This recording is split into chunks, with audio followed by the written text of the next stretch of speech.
Good evening, everyone, and welcome to this historic Conscious Planet Save Soil event in Vienna, Austria.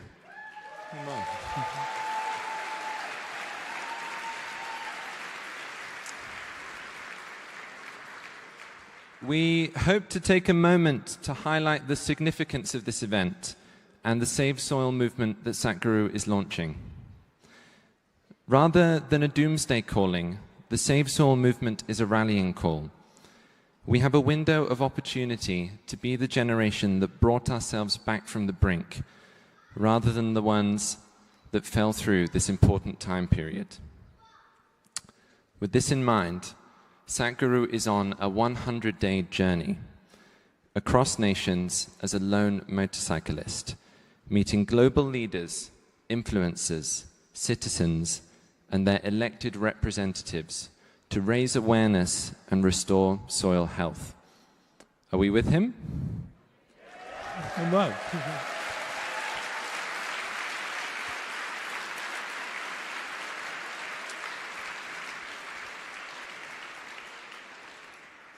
We'd like to play you a short video now to introduce you to the Save Soil movement.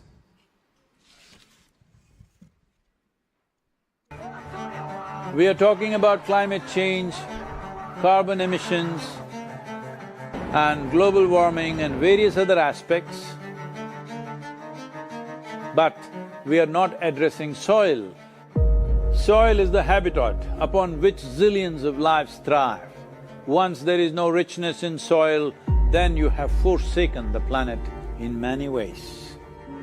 Every responsible scientist in the world and the UN agencies are clearly saying we have only 80 to 100 harvests left. That means approximately 45 to 50 years of agricultural soil left on the planet.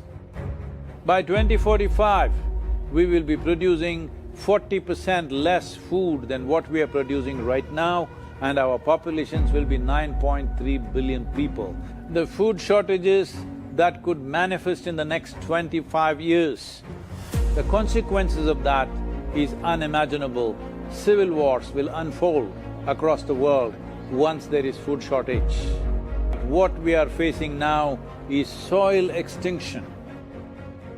Why is soil becoming extinct? Where is it going away? What is happening to our soil? We must understand, if you add organic content to sand, sand will turn into soil. If you remove all organic content from the soil, soil will become sand. In normal agricultural soil, the minimum organic content should be between 3 to 6%. The most minimum is 3%. At least this minimum to keep the soil alive, to keep the soil as living soil is a must. Agricultural soils across the world, the depletion is so heavy, in most countries, more than 50% of the topsoil is already gone in the last 100 years. The nutrient levels have dropped significantly. The level of micronutrients you would get from your food in early 20th century to what you are getting from the same food now has dropped 90%. If you ate one orange in 1920s, what you got from it, now in 2020, if you have to get the same, you will have to eat 8 oranges. This is what we have done to our food. Soil is the biggest ecosystem on the planet, and so few people know anything about it. 1 teaspoon of healthy soil probably contains more microbes than there are people on Earth. The microbial life in the first 12 to 15 inches of topsoil is the basis of our existence. It is this magic beneath our feet which has produced the life that we are. This first 12 to 15 inches of soil is the basis of life for 87% of life on this planet, including you and me. We have to begin to recognize that what we call our soil, Mother Earth, is a living organism. Open soils, ripped open by ploughing, open to sunlight, is the basis of destruction of microbial life. So the focus should be on agriculture, the focus should be on seeing that land is under shade as much as possible, some kind of shade, grasses, herbs, bushes, trees. Conscious Planet is launching Save Soil movement to bring about a policy change to regenerate soil. As a part of this, I'm 65 and I'm riding 30,000 kilometers, a lone motorcycle journey, 30,000 kilometers across 24 nations to activate support from the citizenry to assure the governments long-term investments will be appreciated. So it's extremely important that soil regeneration is enshrined in the policy of every government on the planet. We must change the narrative on the planet that soil is a wealth, a legacy we have received from previous generations, and we have to pass it on as living soil for future generations. We are in a cusp of time. If you do the right things now, in the next 15 to 25 years, we can significantly turn this situation around and regenerate the soil. But if we allow this to progress like this for another 30 to 40 years, after 40 years if we attempt this, then it could take 150 to 200 years, because that much loss of biodiversity would have happened. From 21st of March for 100 days, the whole world, every human being on the planet should talk soil. So we must hear the word soil, save soil everywhere to see that the narrative on the planet changes towards the most vital aspect of our life, the soil. Each one of you should reach as many people as you can to make this happen. Many global leaders and influencers are already participating in the movement. Be a part of this and let us make it happen. from my part as much as I can contribute. And the movement that you are taken up, I could not expect any more God's blessing than that. We're going to save the soil. Do your part. And saving the soils. Our future, our children's future, and our planet's future depend on it. Sadhguru, save soil, my friend. We need to save our soils. Antigua and Barbuda is part of the Save Soil mission. Save the soil. We know what we must do, so let's make it happen. Let's make it happen. Let's make it happen. Let's make this happen. Let us make it happen. Let's make it happen. Let's make it happen. Let's make it happen. Let's make it happen.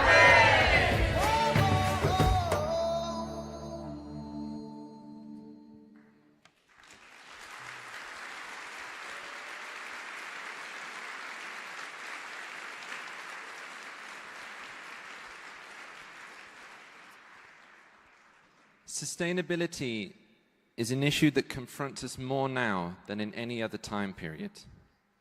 We are all acutely aware that any action we perform now, positively or negatively, has an effect on generations to come. But in the last few weeks, we've seen an overwhelming support for the Save Soil movement, both abroad and here in Austria. We'd like to play you a short video now to show you some of these highlights. Thank you.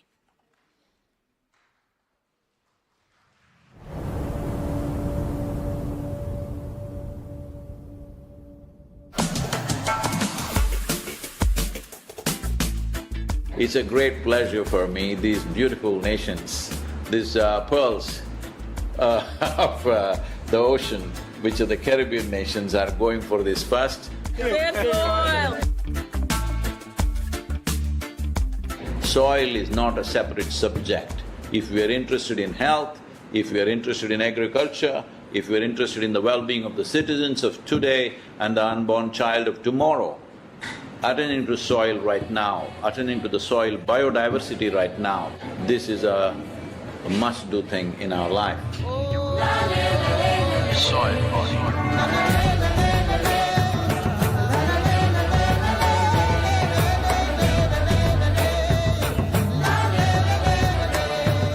The only thing that we hated about you were you were on the opposite side. Always. But otherwise, we couldn't help loving you.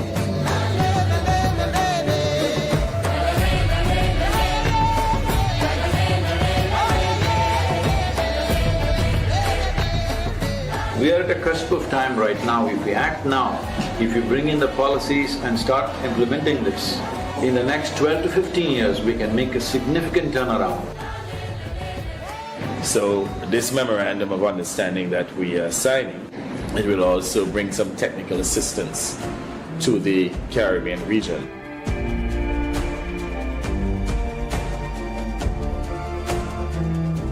This is a historic moment because here is the first step to turn around.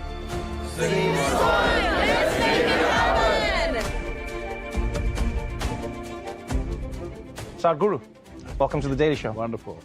I know that we also are facing a soil crisis where some people are estimating that if we do nothing, in 50 years' time, we may not be able to grow anything because we may run out of soil, which, forgive my ignorance, I did not know that soil is even something that we could run out of. The thing is, this has happened in the last 50 to 100 years of industrialized farming, that the organic content in the soil is going away because there's no replenishment. Are you getting any signs that governments are enthusiastic to try and do something about this?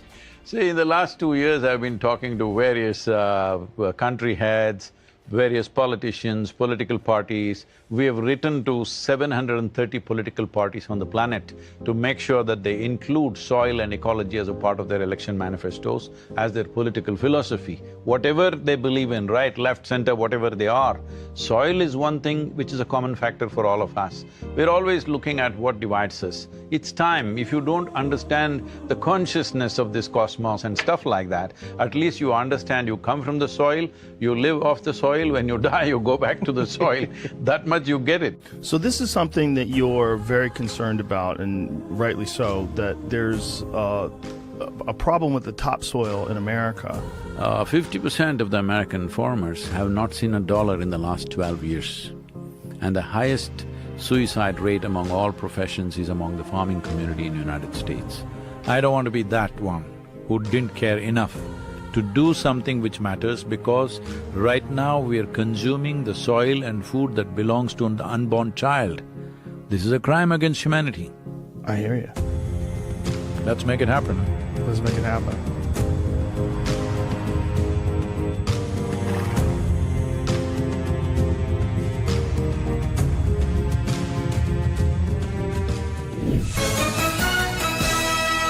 His spiritualist techniques have gained him a following of millions, and we welcome Sadhguru. Good morning to you. In the first 15 to 18 inches of the soil, you are a consequence of that. Yeah. Even now, over 60% of your body is actually microbial life, only 40% is of parental genetics. So, ignoring that, thinking you can destroy the soil and live happily upon this planet is just a pipe dream, it's not going to work. And you were interviewed by Trevor Noah, who's the darling of the left, and then you were interviewed by Joe Rogan, who is the beloved of the right recently. So is it Sadhguru who unites the left and the right, or the very important issue of… Soil unites left, right, center, everybody. Sadhguruji has said it's important for all, particularly leaders whose decisions affect millions of lives, to be conscious and inclusive. And this is where each one of us can help.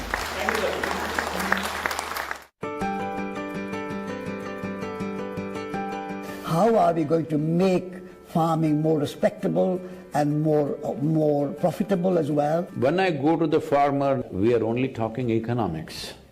How to enhance your income. And if you want next generation to go for agriculture, this is the only solution. That he must make more money than a lawyer or a doctor or a IT professional. Wish you a very successful, joyful, exhilarating journey. I will take care of the exhilaration and joy myself. Yeah. What I need is, next 100 days from 21st of March, we want the whole world to talk about soil.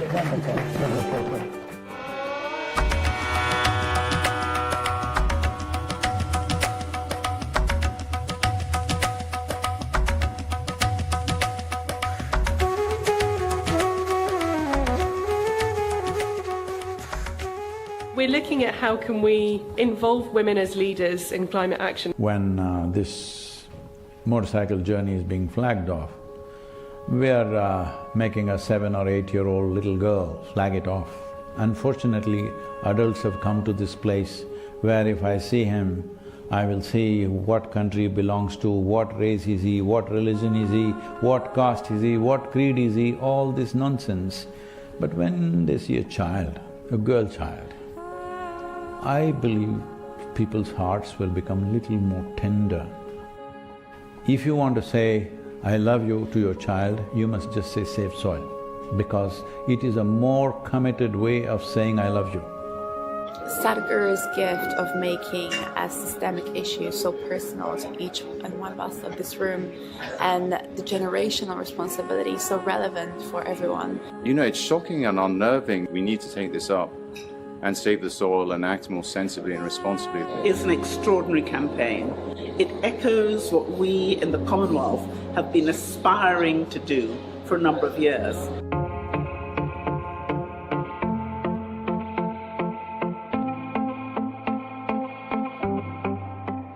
Heads. Heads. You in the toss? Batting or bowling? I want to go to the pavilion.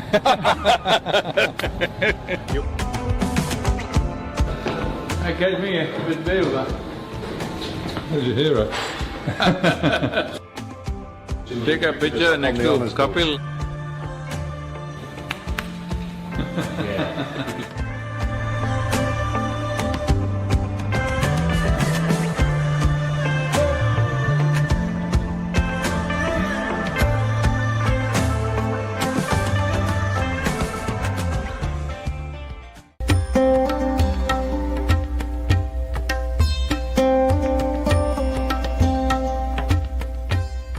Sadhguru, it's a great pleasure to welcome you to London. You are probably one of the most famous Indians, and what you're doing today is really important because people like you who have a wonderful following of millions and millions of people, and what you're doing with that is so important with saving the soil. If only they could have seen this at COP26. So I think what you're doing is phenomenally important.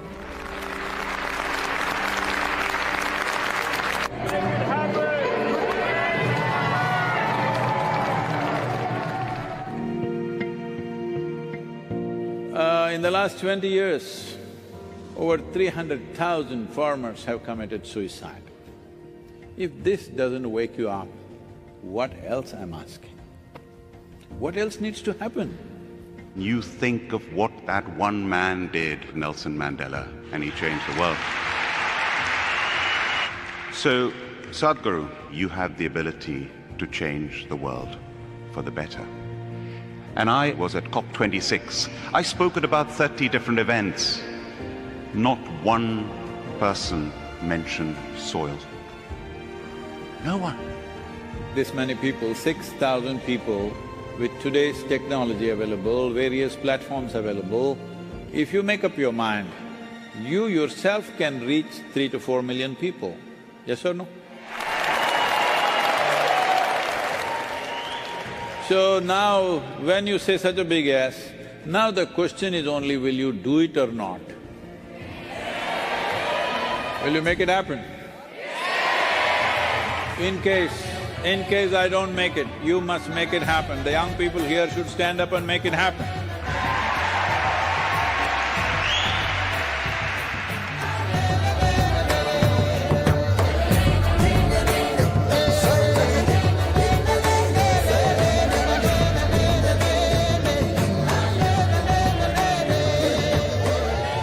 It is not about the motorcycle, it's not about the journey, it's not about the song, it is about moving people on the planet. Make it happen, huh?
I don't have many followers.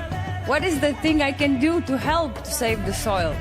In your neighborhood, do a jig. Initially, people will think, what's wrong with her? After some time, kids will come and dance with you. Tell them, just go and tell your parents, they must talk about this. I'm saying go and request people. I'm saying at this time, if you don't talk to people, we will be a very regretful generation. Please, let's not go there.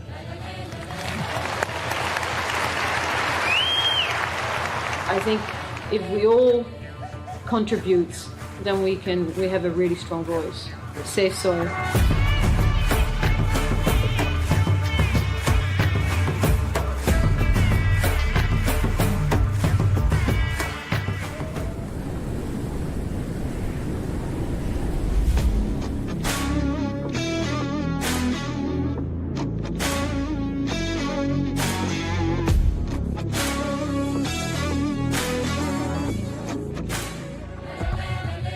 Event is about to start. There is a lot of crowd still waiting for us to get inside. There has been so much excitement and everybody is so excited to hear Sadhguru talk about Save Soil.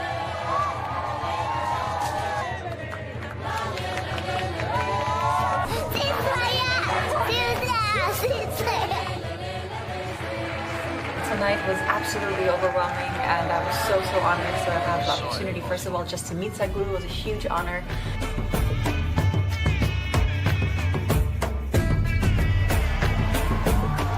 Sadhguru is very charismatic, and he says it as it is.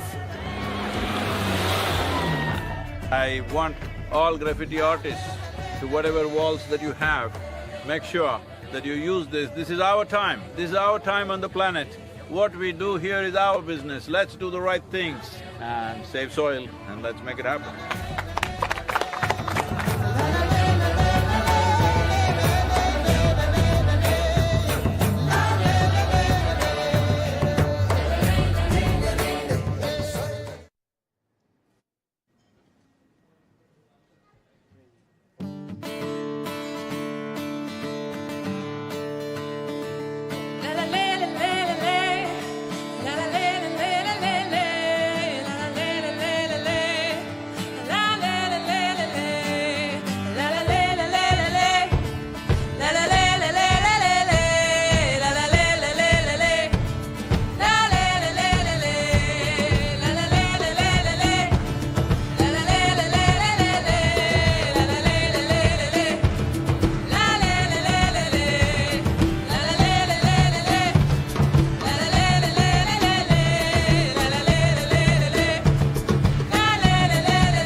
Should I wear it? Should I wear it?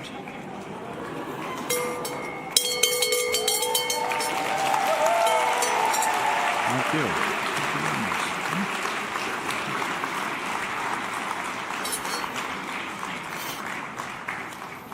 Oh, that's great.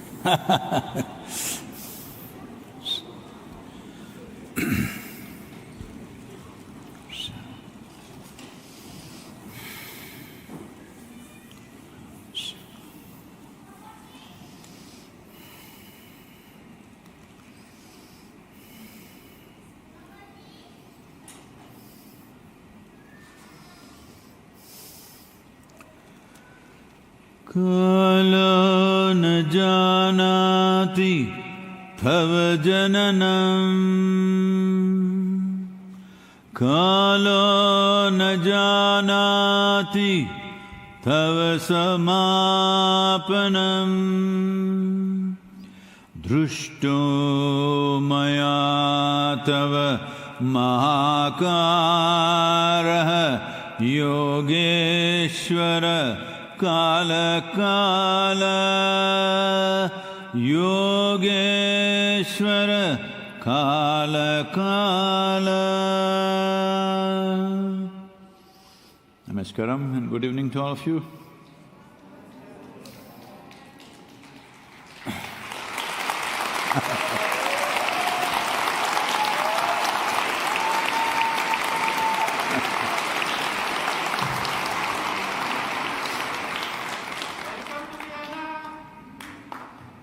Thank you, wonderful people of Vienna and the wonderful city that you have. Well, all the many wonderful things that we human beings have created have also cost us immensely in a different way. In creating one thing, we're destroying another thing. This does not mean we should stop creating.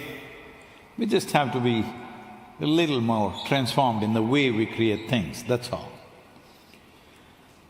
Just now, this chant, what I did now, essentially, I'm just coming to a simpler meaning of that. What it means is, your life is essentially a combination of time and energy. Time,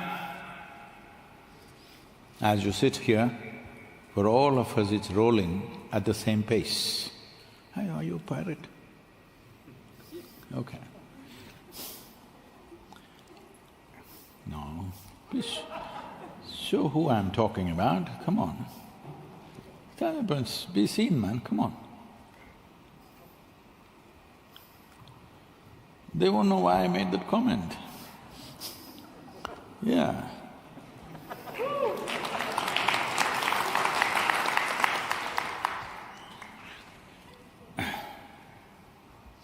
All of us have been pirates, doing very clandestine things when it comes to life on the planet. Horrible things. Because there is no way to do anything without taking something from another life. Hello? If we eat, we take something from another life. If we build a building, we take something from another life. Everything that we do, we take something from another life.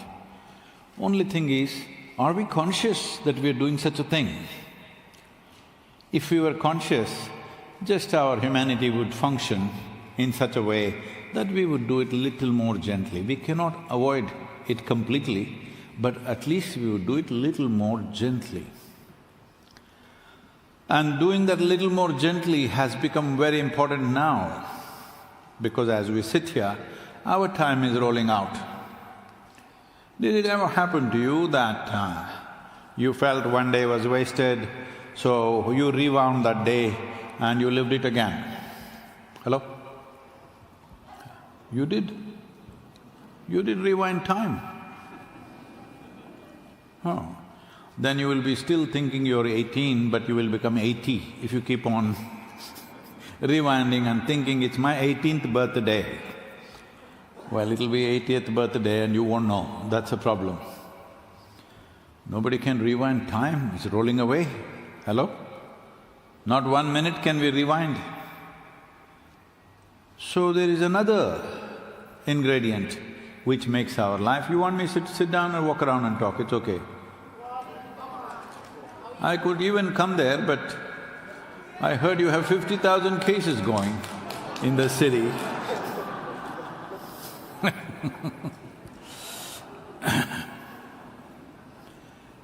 So, there's another ingredient to life which we call as energy, life energy. So, when it comes to time, we cannot enhance time, because I know this, for last many years I've been requesting a few extra hours per day. But whatever I do, they're not giving me even an hour or a minute extra, only 24 hours. No use being a yogi, mystic, all this. They're not giving any extra time. Hello, they should at least grant me some extra time in a day, isn't it? No. Because they never gave me extra time, I neither ate properly nor slept properly all my life in these 40 years. For 27 years, on an average, I slept only 2.5 hours. These days, getting little lazy and sleeping a little more.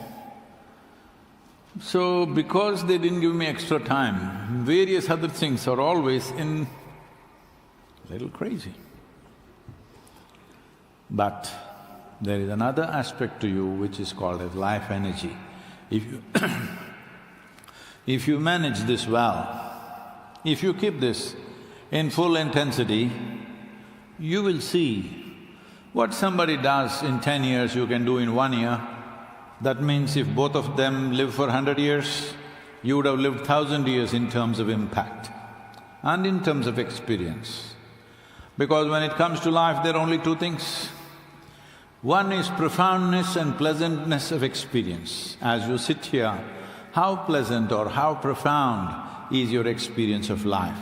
Another is when it comes to activity, how impactful are you? This is all you got with life. You may think you're doing many other things. No, I'm building a family, I had a baby, I achieved this, I achieved that. All these things are about seeking profoundness of experience. So, these are the only two things, profoundness of experience, pleasantness of the same thing, and impactfulness of activity. For both profoundness of experience and impactfulness of activity, you must be able to engineer your energies in a more organized and purposeful way. Otherwise, you yourself are a big impediment in your life. See, if you look at the world, I'm just seeing people are labeling every segment or every stage of life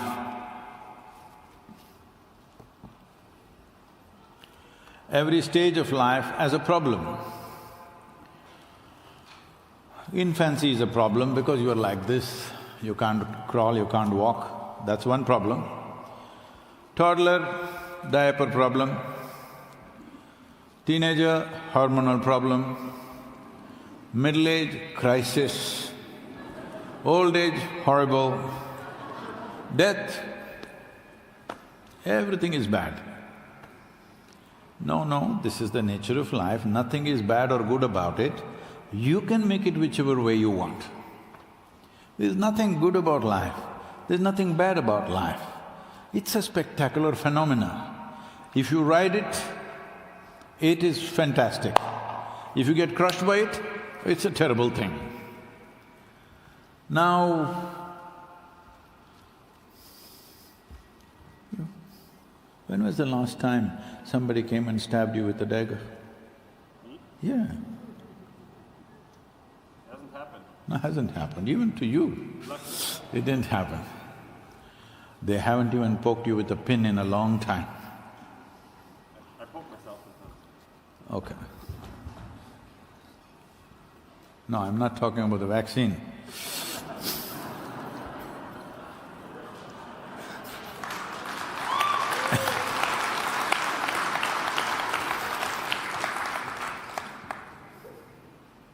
What I'm saying is, how much physical suffering has come your way? Almost negligible. If you are in a famine situation or a war zone, or you got some disease or an injury, there is some physical pain and suffering. But over 90% of human suffering is mental, isn't it? Hello? Hey, you on talking terms with me or no? Over 90% is mental suffering, yes? Yes. Especially because you are masked, you need to speak, otherwise we don't know what the hell is happening with you. We can't see any expression. Now, I was just being polite. It is not 90%, it is 99%.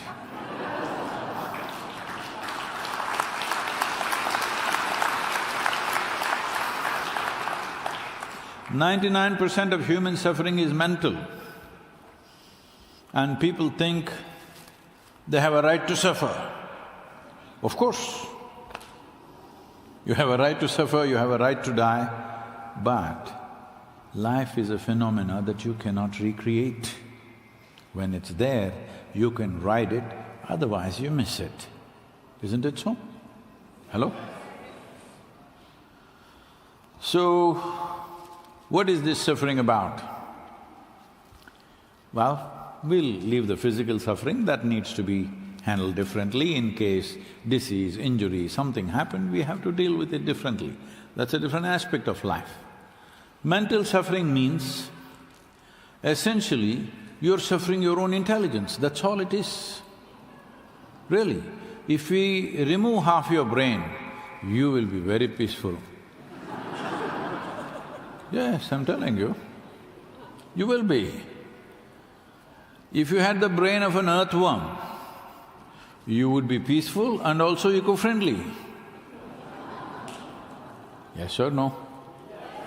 So essentially you're complaining millions of years of evolution to give you this sized brain, which is capable of enormous cerebral capability. This is a problem, isn't it? Shall we take it away? Some people are keeping it soaked in alcohol so that it is preserved for another time. Some people are shutting down with drugs. Some people are sleeping 8 to 10 hours a day because somehow sleep is a relief, intoxication is a relief, being drugged out is a relief. From what? From your own mind. I must tell you this. There is a city called Hyderabad. Anybody from here? Hyderabad people? Only one, two, I'm surprised. Usually they're everywhere. So about 3 years ago, I think, a reasonably popular television anchor, she jumped off the 5th floor balcony of our home and she killed herself. And she left a note, "My brain is my problem." It took millions of years of work, very complex work of evolution to get you this sized brain, and now that's become a problem. Shall we take it away? Hello? No, you just have to learn to use it for your well-being and benefit, isn't it? Right now, we are using it to cause immense suffering to ourselves and slowly creating suffering for everybody in the world. We may call it war, we may call it politics, we may call it little anger, hatred, want to scratch somebody's face. You felt like that sometime? Yeah. So, what is this issue? I can put it in various kinds of perspectives, but I should be very respectful and nice to you, or can I be little poking and insulting to you? You're nice, you're really nice. So, according to the scientific studies, the DNA difference between you and a chimpanzee is only 1.23%. 1.23, is that a passing mark? Hello? In any educational system, is 1.23% a passing mark, I'm asking? So 1.23% is not much of a difference. I'm saying physiologically, that is how close you are to a chimpanzee. But in terms of your intellect and awareness, you are worlds apart from a chimpanzee, and this is your problem. You have an intelligence for which you don't have a stable enough platform. Unless you stabilize this platform, this intelligence is going to poke you to death. It's happening, isn't it? Today, World Health Organization is talking about there is going to be a mental health pandemic. That means, you know what pandemic means is why all of you are wearing masks is, if one guy has got the virus, almost everybody in this hall can get it, that's a pandemic. So mental health pandemic means every one of us is susceptible, any time we could go Not a pleasant prediction, isn't it? Not only that, they're talking about a suicide pandemic. In the year 2020, in Japan, more people committed suicide than the numbers that died of COVID-19. We don't really need a virus, I'm saying. We're, we can do it ourselves. So why are we going this way? Essentially, not learning how to handle your own faculties. If you are 30, 40, 50, 60 years of age and you still don't know how to handle your thought and emotion, I'm just saying maybe you have a million-year lifespan. I'm a regular mortal, so I learned to handle my thought and emotion and my brains very early on because I realized the time is so brief. If you don't figure it out in the beginning, when the hell are you going to do it? Essentially, it's like this. Do you agree with me? This human mechanism is the most complex and sophisticated technology on the planet. Those of you not agreeing, where did you come from? How are you made, I'm asking? So if you buy a new phone, no, I'm not telling you to buy one, I'm just saying if you buy a new phone, should you read the user's manual in the first 3 days after you buy the phone, or after 3 years when you're discarding the phone? When should you read it?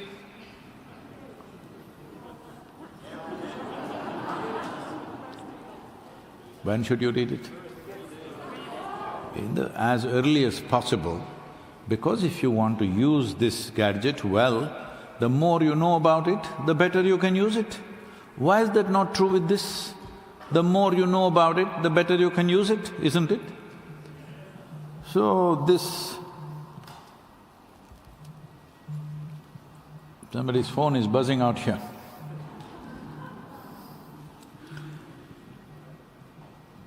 So, this, in the Eastern culture, we call this enlightenment, we call this self-realization. That means somebody read the user's manual thoroughly, exactly how this works. Because your whole experience of life is just the way it's happening within you, you don't know anything else. Not a damn thing in the world do you know except the way it happens within you. Right now you think you see me here, no. Light is falling upon me, reflecting, going through your lenses, inverted image in the retina. You know the whole story, isn't it? You see me within you. You hear me within you. You've seen the whole world within you, isn't it? You have never seen, heard, experienced anything outside of you. Everything that ever happened to you happened within you. So, if everything is happening within, at least what's happening within must happen our way, isn't it? These people won't listen to you, they do their own thing. But at least this one, hello? This one person must take instructions from you, isn't it? Your husband, your wife, impossible. Your children, no way. At least this one guy must listen to what you say or give you what you want, isn't it so? Right now, what you call as stress, anxiety, unhappiness, madness, whatever you call it, essentially is just this. This guy is not listening to you, doing his own nonsense that you don't like. How's this? So, this leads to a consequence that now in pursuit of pleasantness, when I say pleasantness, there are many levels of pleasantness. If your body becomes pleasant, we call this health. If it becomes very pleasant, we call it pleasure. If this mind becomes pleasant, we call it peace. If it becomes very pleasant, we call it joy. If these emotions become pleasant, we call it love. If it becomes very pleasant, we call it compassion. If these very life energies become pleasant, we call this blissfulness. If it becomes very pleasant, we call it ecstasy. If your surroundings become pleasant, we call it success. Only to create pleasantness around you, you need the help of people around you, forces around you. Without their cooperation, you can't make your surroundings pleasant, isn't it? Hello? But to make your body pleasant, your mind pleasant, your emotion pleasant, your energies pleasant, it is 100% your business. Yes or no? But now, because we are in pursuit of happiness, We want to get it from somewhere or somebody or something. Because of this, we are ripping the planet apart. Ripping of the planet has not happened with some evil design. There's no one evil force planning how to destroy the planet, as some of the movies show you. This is just in pursuit of human happiness and well-being. We are turning it upside down, but happiness and well-being is not coming, not happening. So, in pursuit of this happiness, the damage that we have caused to every other life, just to give you some sense of this, in the last 70 years, 67% of vertebrate animals have disappeared in just 70 years. 92% of all freshwater aquatic life gone, 92%. 80% of biomass insects are gone. And microbial life, on an average, every year, 27,000 species are going extinct, all in pursuit of our happiness and well-being. So in these 70 years, have we become so ecstatic that it doesn't matter, we make a bonfire of this planet? No, people are miserable. We're talking about a mental health pandemic and a suicide pandemic. So this needs to be looked at. Why? It is not about just fixing agriculture. It's not about just changing the method of doing things. Fundamentally, we are like, there used to be a potato farmer. You know what's a potato farmer? You have to show some sign that you're still awake. Le le le le le le le.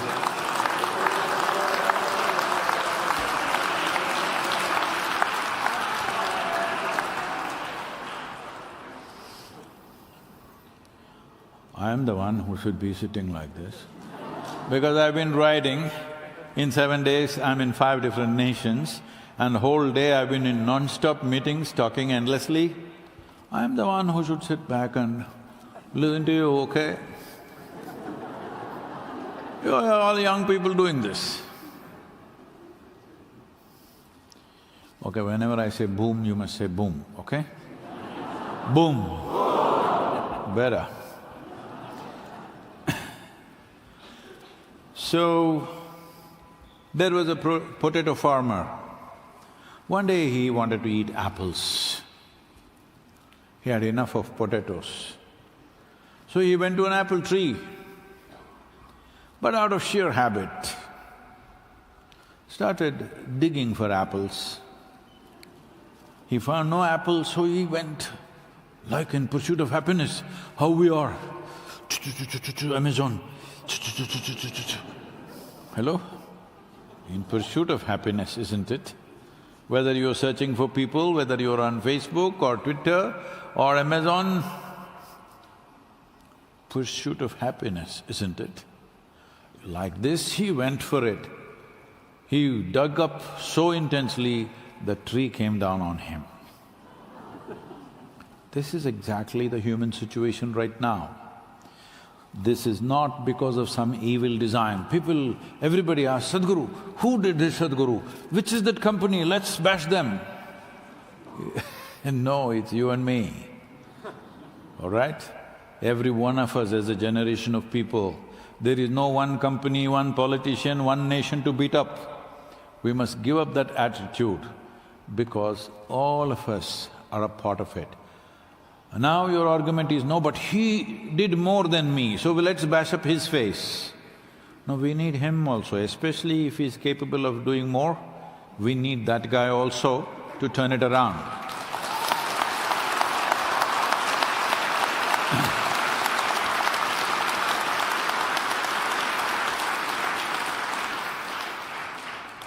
So, we have built a whole economic engine like this, that in 2008, when I was speaking at the World Economic Forum, I found that we came and India was running a campaign, India everywhere. So India everywhere means there were bus hoardings carrying India everywhere. When I got down in the airport, India everywhere. Everywhere there is a huge advertisement campaign going on, India everywhere. So Indians are in that mode. And then I went into the economic forum, all the Western billionaires, there are about 1,200 billionaires meeting, all of them depressed because they were a few billions less than what they were 4 months ago because of recession. So then they asked me to handle a session. The session was titled Recession and Depression. So I thought recession is bad enough, now you want to be depressed on top of it.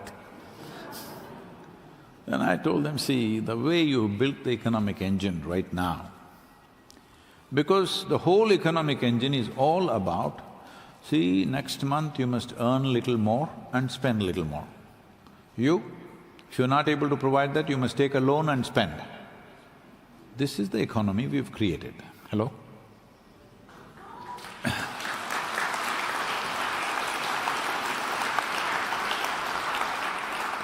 So right now the economic engine is devised in such a way that this is like the case of there is a proverb or there is a fable in India.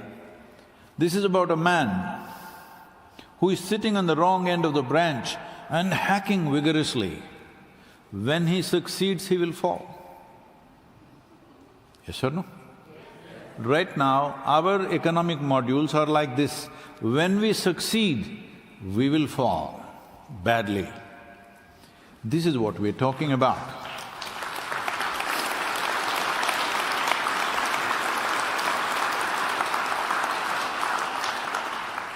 If you sit on the wrong end of the branch and hack, you should not succeed, isn't it?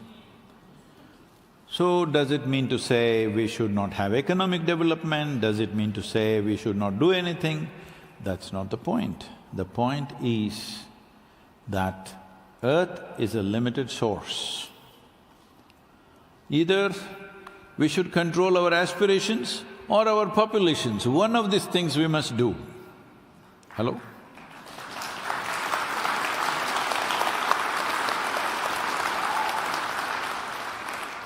So I a few years ago in India I said, see, any young woman who is healthy, capable of bearing children, refuses to do that by choice, consciously, I'm going to give them an award. Because the greatest service that you can do in the world right now is you did not increase the population.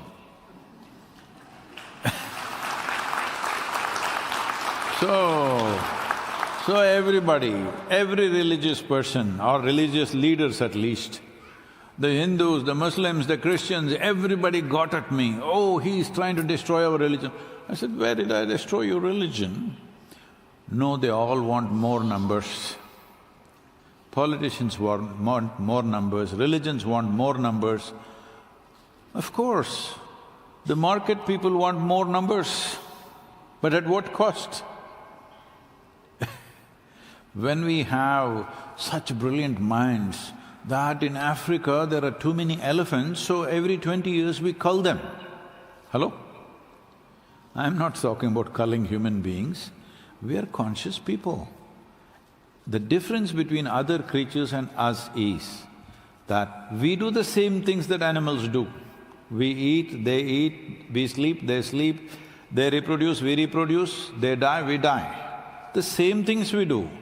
But the difference is we can do it consciously, we don't have to do it compulsively. That's a big difference, isn't it?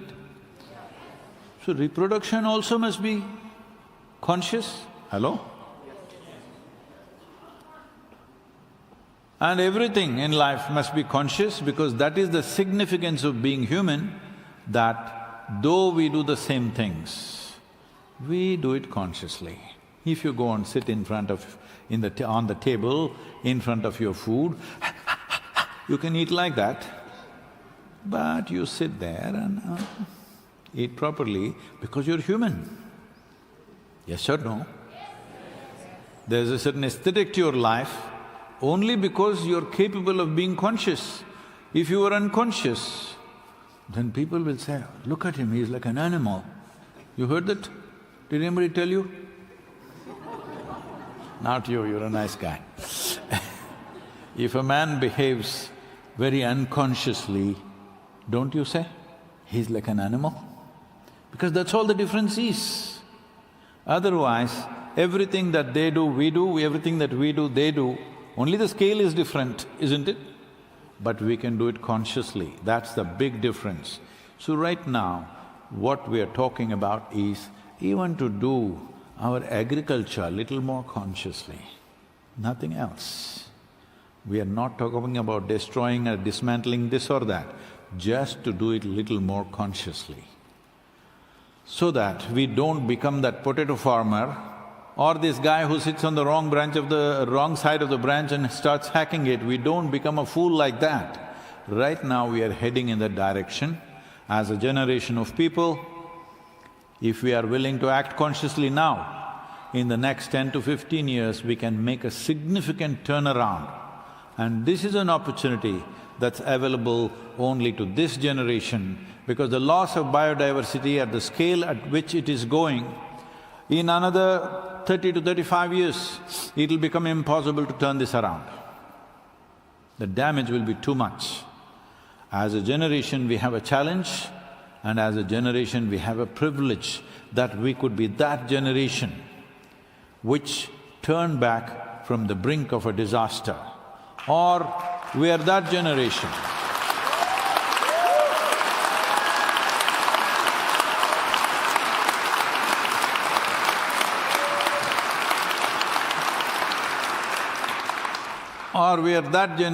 we slept and we fell over. We either avoid disasters or allow them to happen and grieve over it. There are two kinds of people. There are some people who are blind to anything that's coming their way. Disasters happen, then they will sit and grieve over it. But there are some who avoid the disaster because disaster doesn't just pop up, it is coming. If you have eyes to see, you can avoid it. If you have no vision at all, then it'll come your way and then you can grieve over it. What kind are you, huh? Hello? What kind are you?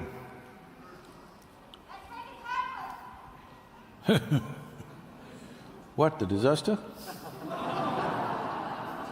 No. So, today, we are in an extremely unique place as a generation. One thing is, still there is time for us to turn around. Another thing is, for the first time, for the very first time in the history of humanity, we have the tools and technologies with which we can awaken the world. Many great beings have come in this world, but when they spoke, hardly 10 people would hear. Yes or no? When Gautama, the Buddha came, you heard of him, Buddha? When Buddha came, like this large number of people gathered, so he will speak. When he speaks, this guy will stand up and repeat his words. There, 10 rows behind, another person, she will stand up and repeat the same words. Another 10 rows later, another person stands up, repeat the same words, so that everybody gets it. I can imagine by the time it goes there, what has happened to these words. Yes or no? All kinds of distortions would have happened from here to there. Today, we can stand here, not just the microphone, we can stand here and talk to the entire world. When there is an opportunity like this, when there are tools and technologies like this, if we don't do what needs to be done, it simply means that we don't care enough. There's simply no other excuse. There is no other excuse. If there is no way to do it, that's different. When there is a way to do it and if we don't do it, it shows we don't care, isn't it? In our lives, if we do not do what we cannot do, there is no issue. But if you do not do what you can do, you are a disaster. Yes or no?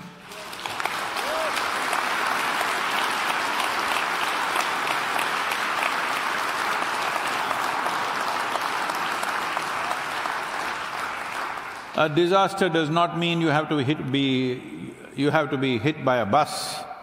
A disaster means you did not explore the full potential of who you are. This is a disaster. This is the worst disaster for a human being because you have not come like other creatures. Other creatures have come like this. 90% of who they are is determined by nature. Only 10% latitude they have to make their own personalities. Between one tiger and another tiger, the difference is only 10%.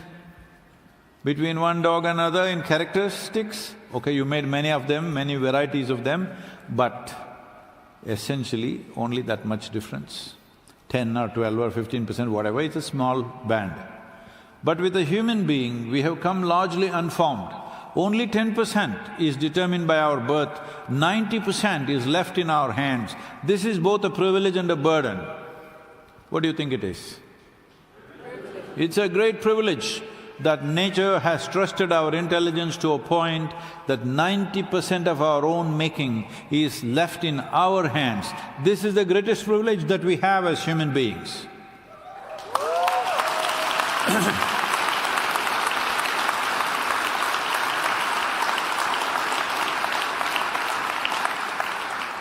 Not only making ourselves, but crafting the world that we live in the way we want must happen. But that's not happening simply because a large part of humanity is still functioning unconsciously and compulsively. Just now, I came to know that European Union was just about to announce regenerative agriculture policy this week. But citing the war, they are pushing it or postponing it by 2 years. I'm saying, I'm sympathetic to the various problems that a government may have to handle the refugee influx, the war situation, the economic challenges that come with the refugees coming in. There are many problems, administrative and financial problems. So, okay, postpone it by 3 months, 6 months, but not 2 years.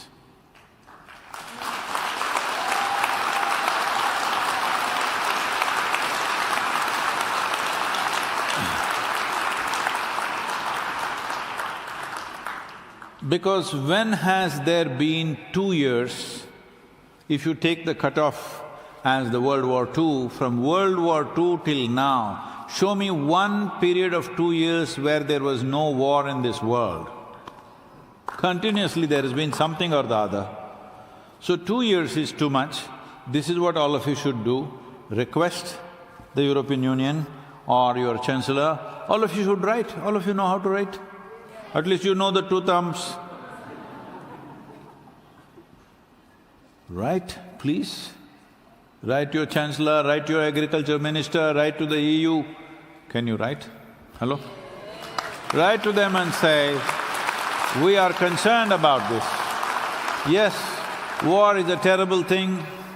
War puts all kinds of loads upon us, it is fine. Even if you cannot invest money towards the agricultural policy right now, at least announce it and express your intent. Hello?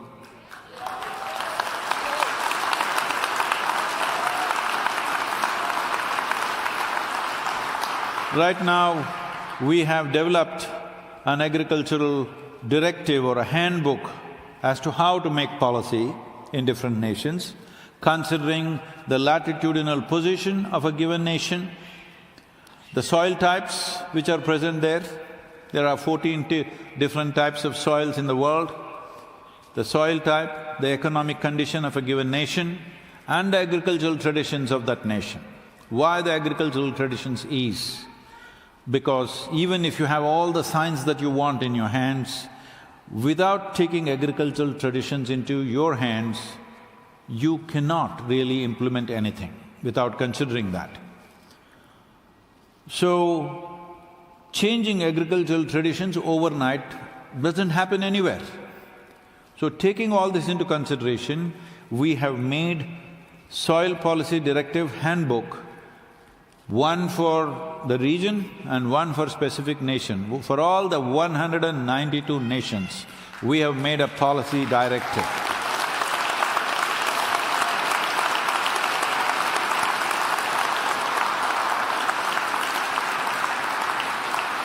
It has taken over 2 years of dedicated work with the help of some top scientists in the world.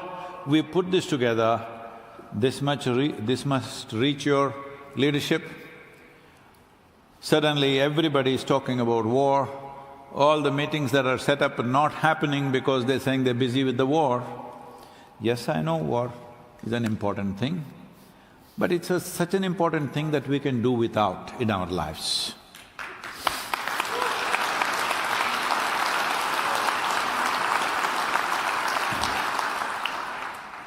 So, this is off the subject, but I'm requesting all of you young people to strongly make statement as much as possible. See, don't do it one day and leave it.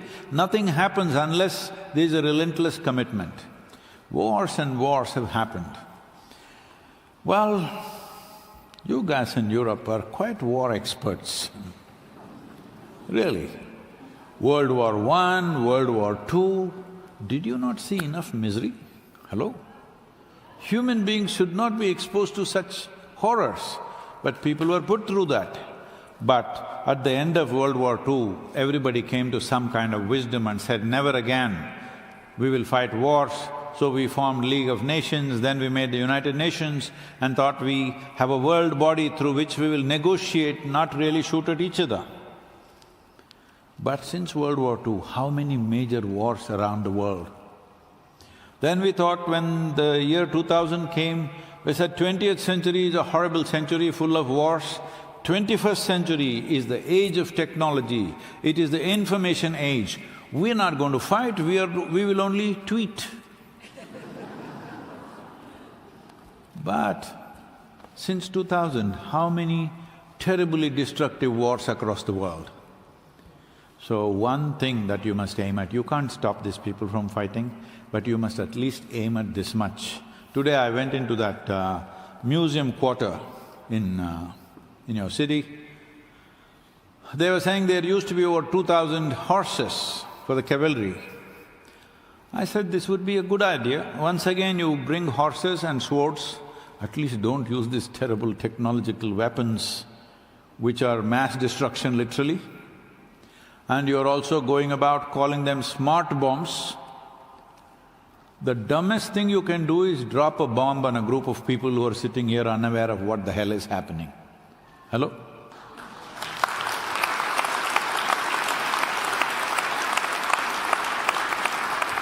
But these days, people are advertising, we have smart bombs. We can, from 2 miles up in the air, from an airplane, we can shoot it through your window. Huh? Can you be proud of such things, I'm asking? Hello?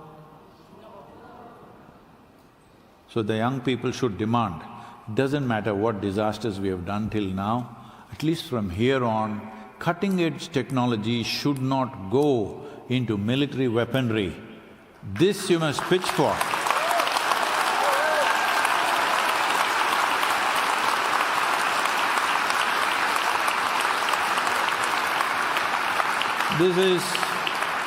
This is not going to be achieved overnight. This is not going to be achieved overnight. But as a generation, if you keep the throttle on, we could come to that in the next 25 years maybe. Hello? But it needs relentless commitment. It needs relentless commitment. See, I've been talking about this soil and soil-related things for 30 years. But there's a whole lot of idiots all over the world. Every nation has their own share. We in India have our own. Because the population is big, we have a bigger percentage, bigger size rather. So, initially I talked about Project Green Hands, making 33% green cover in a given state where it was only 16.5%. Then I talked about Rally for Rivers, changing the policy. We managed to change the policy, and this policy became the official policy for all the 28 states in India within 3.5 months after we wrote the policy, because we did this movement where we gathered 162 million people. 29 days I drove from the southern tip of India to Himalayas, and in these 29 days, 162 million people supported the rally. Because of such numbers,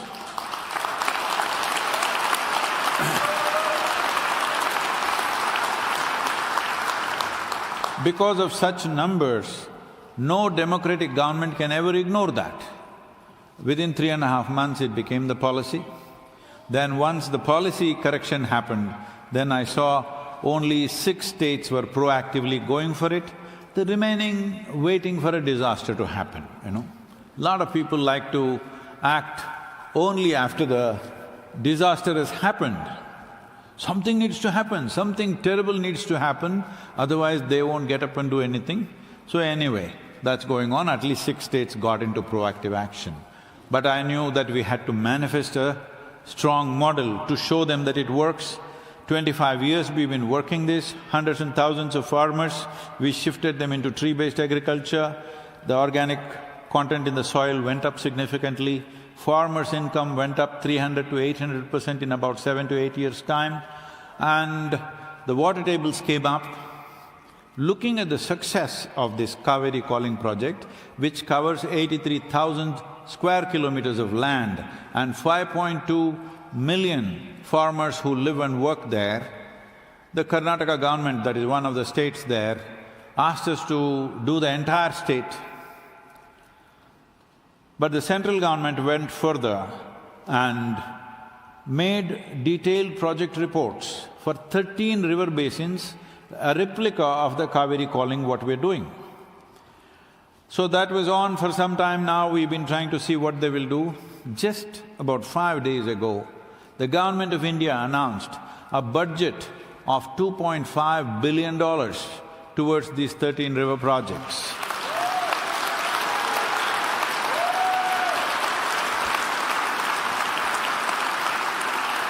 So, I want you to understand, this is not coming as one fanciful journey through Europe, Central Asia and Arabia. This is a relentless commitment for last 30 years continuously working. But people who are talking, oh, initially you said you plant trees, then you said river, now you're saying soil, you keep on changing the goalpost.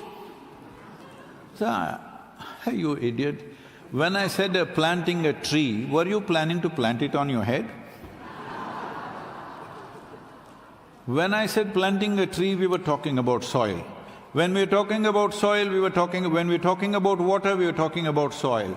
Because the soil, the topsoil in the world can hold 800% more water than all the rivers on the planet put together, if the organic content is high.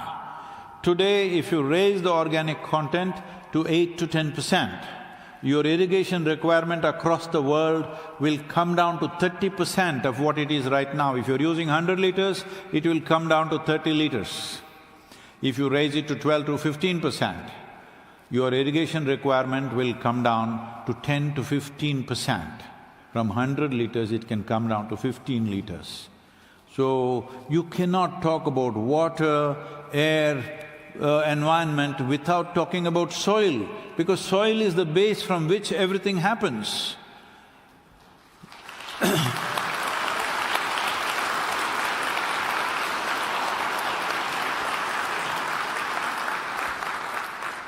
What do you think, 10,000, 15,000 years ago when that cave, in the cave when they discovered how to make fire and learn to cook food on that, was it a man or a woman?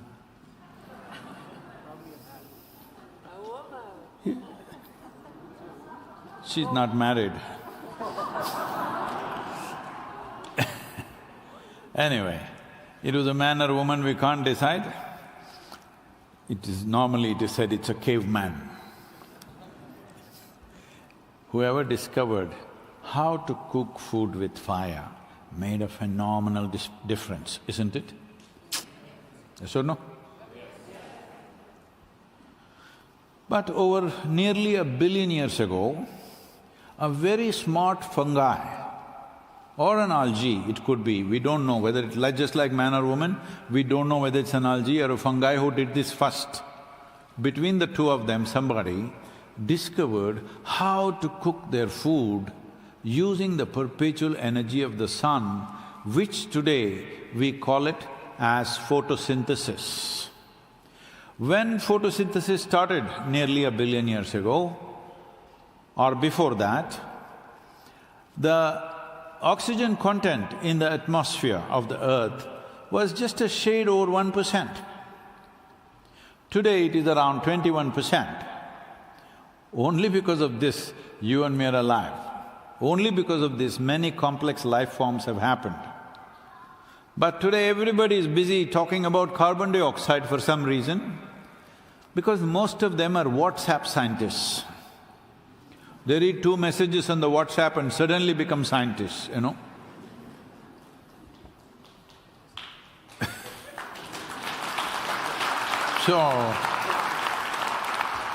We also decided it's best to do it this way. On the website there are toolkits with which in 25 minutes you can learn to speak for 1 minute to anybody you meet like you're a soil scientist. This is the training as part of the Save Soil. Hello?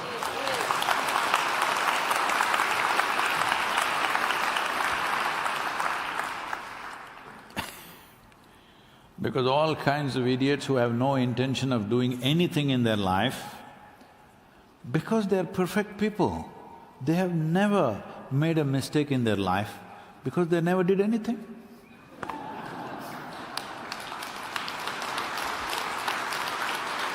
If you're doing something, some mistakes happen, isn't it? Hello? If you're doing something will go this way, that way, your cooking goes wrong every day. No. Hey, come on, I'm joking, come on, because I can't see your face. What do you think every day? What's your name? Sandeep. Sandeep, when he got married, after the honeymoon was over, when they came back home, what's your name? Hey, it's okay if I joke on you? Oh no, it's recorded on the camera, let me use some other name. So, a young man got married, young man and a young woman got married, they went on a honeymoon, they came back home and the new bride was super enthusiastic, she wanted to cook for him. So he went to the office and he came back, the whole house was smelling many things. So he came little apprehensive. Then she said, you know, there are only 2 things that I learned to cook from my mother and I've made it today. He said, really, you cooked yourself? He said, yeah, come, let's have dinner. So he sat down and she served. He cut it open and put it in his mouth and a pensive moment, you know. Then she said, you know, there are only 2 things I learned how to cook. One is a meatball, the other is an apple pie. These are only 2 things I learned from my mother. He put it in his mouth and asked, which one is this?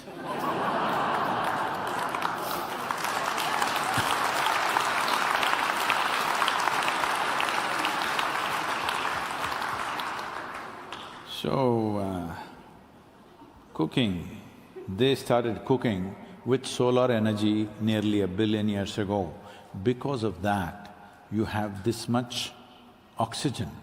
Because of that, you and me are sitting here alive right now, and every other life in this planet is on. So, this photosynthesis is the most phenomenal thing that's happened on this planet.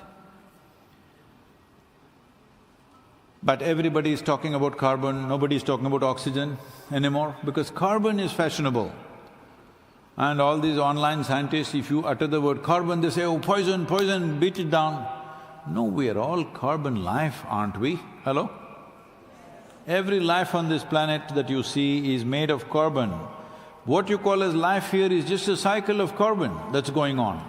In this cycle, soil is the most important and vital link, and that link has worn so thin, if you push it any further, the chain will wither in many ways.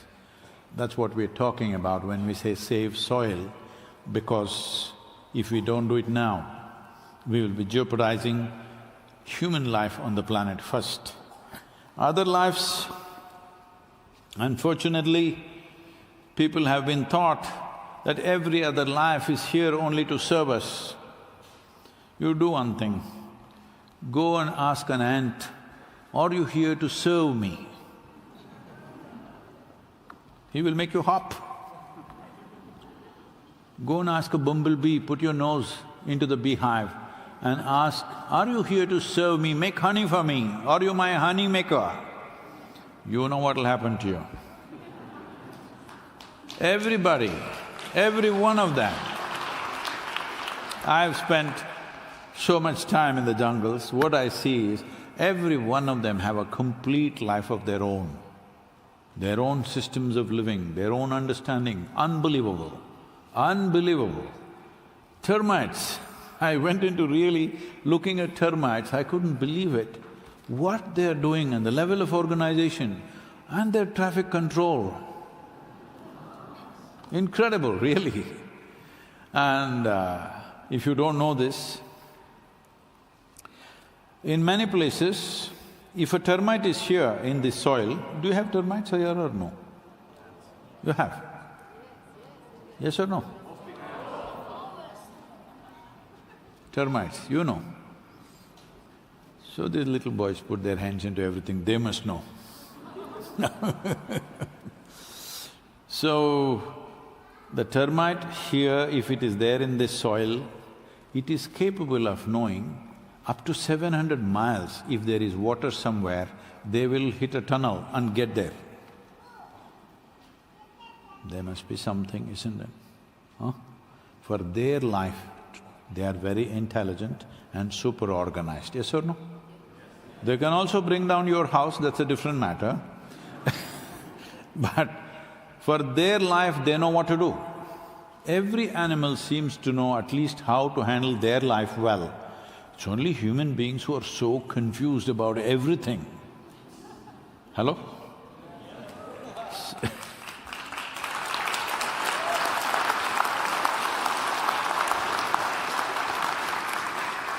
This confusion is a consequence.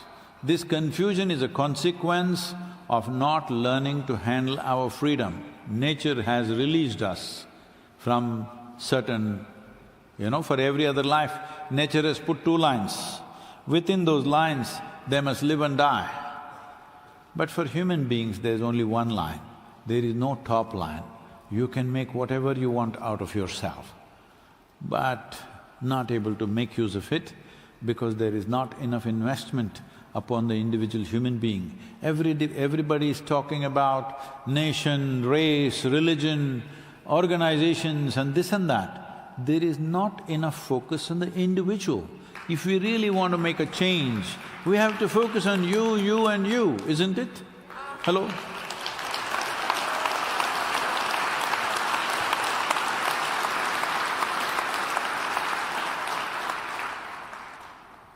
All of you together will treat you as one entity. All you can do is, let's fight, let's fight, let's fight. When you get a group of people together and make them into one, all that's happened is fighting, conflict endlessly. It's extremely important that human intelligence is cultivated as individual intelligence, not as a mass intelligence. Hello?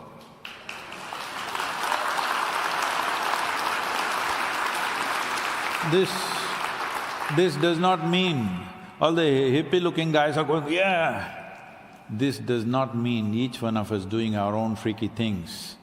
This means that a human being can explore the possibilities of being human. What are all the different dimensions of being human? Only within our experience. There is no such thing as doing it here, isn't it? Hello? According to, in the yogic sciences, we look at the energy system in a certain way. What I see is, if you use approximately 21 of the 112 chakras which are there in your physiology, you know what's a chakra? All of you? No, not the wheels of your car, I'm talking about chakra. So what a chakra means is, these are like junction boxes in the energy system. They always meet in the form of a triangle, but we call them a chakra, which literally means a wheel, because it represents dynamism, it represents movement from one state to another. So there are 114 of them, 2 of them are outside one's physiology, 112 embedded in our body. Out of this, if 21 of them are functioning, are activated, you will live a complete life. 21 only. You will live a total life, physically, mentally, successful life you can live. You get the feeling that you're quite complete, you don't need to do anything more. So what are the remaining things for? Only if you touch the other aspects of energy will you open up to other dimensions of experience beyond physical nature. Physical nature means,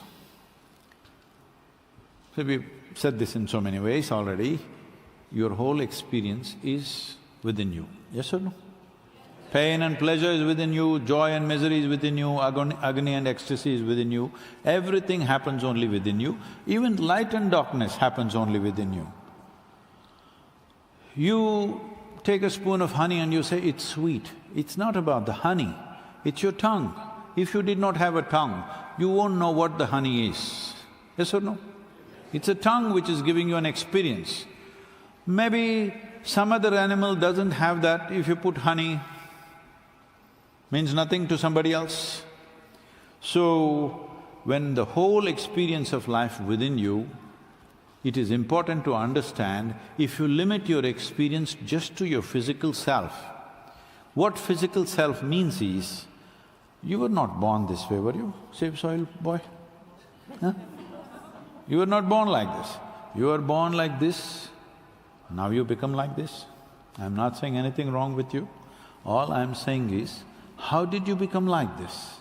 You just gathered. How? By eating the food that you're eating. The food that you're eating is just the soil, just a few days ago or a few months ago, yes or no? The soil became food and food became your body.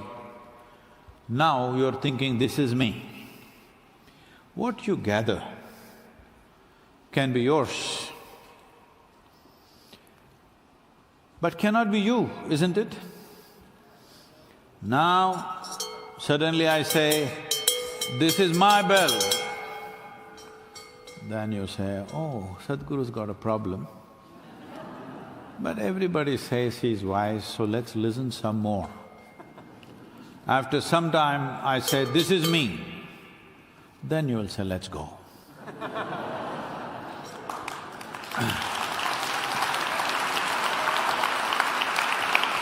Because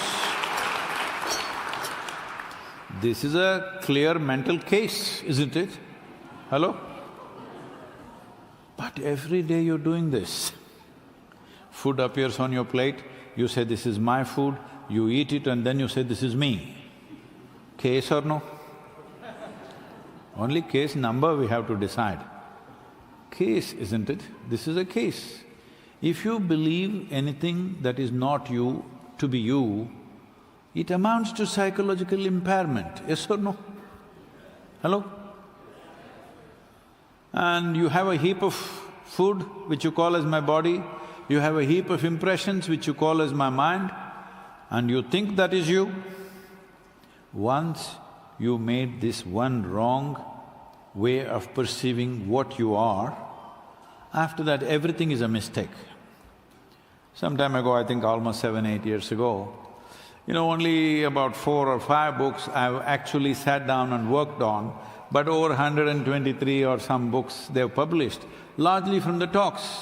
They've just transcribed those talks and made books.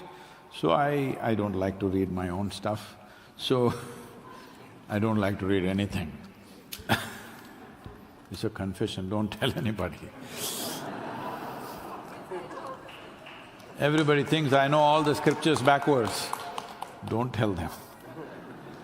So, these books come to me only for giving them the title for the book. So this book came, I just flipped around, then I gave a title, Of Mystics and Mistakes.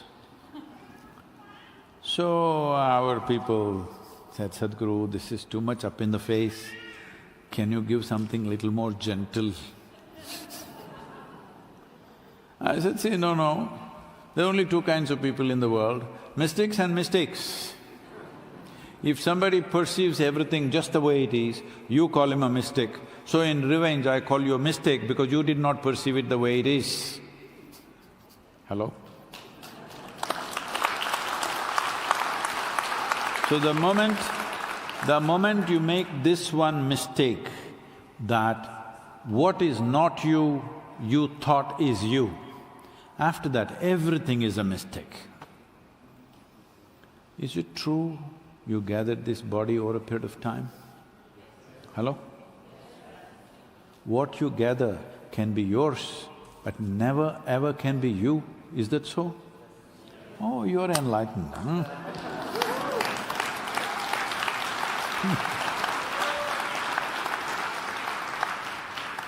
From this comes all the problems. From this comes all the problems that we breed in the world. This is me, that is you. What is you and me is like this. This little boy or girl, do you blow soap bubbles? Ask her. Hello? Soap bubbles.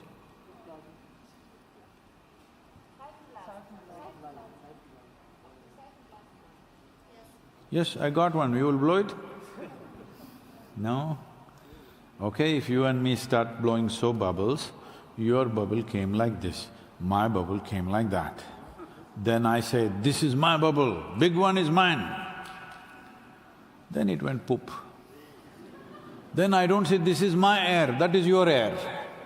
Stupid, isn't it? Hello?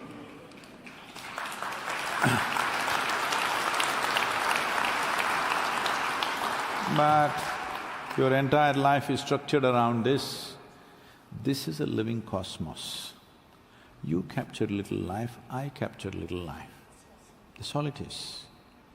Now, the whole system of yoga is about how to capture more life than what I have right now, so that my life and experience of life is enhanced, not because of what I do, simply because of the way I am.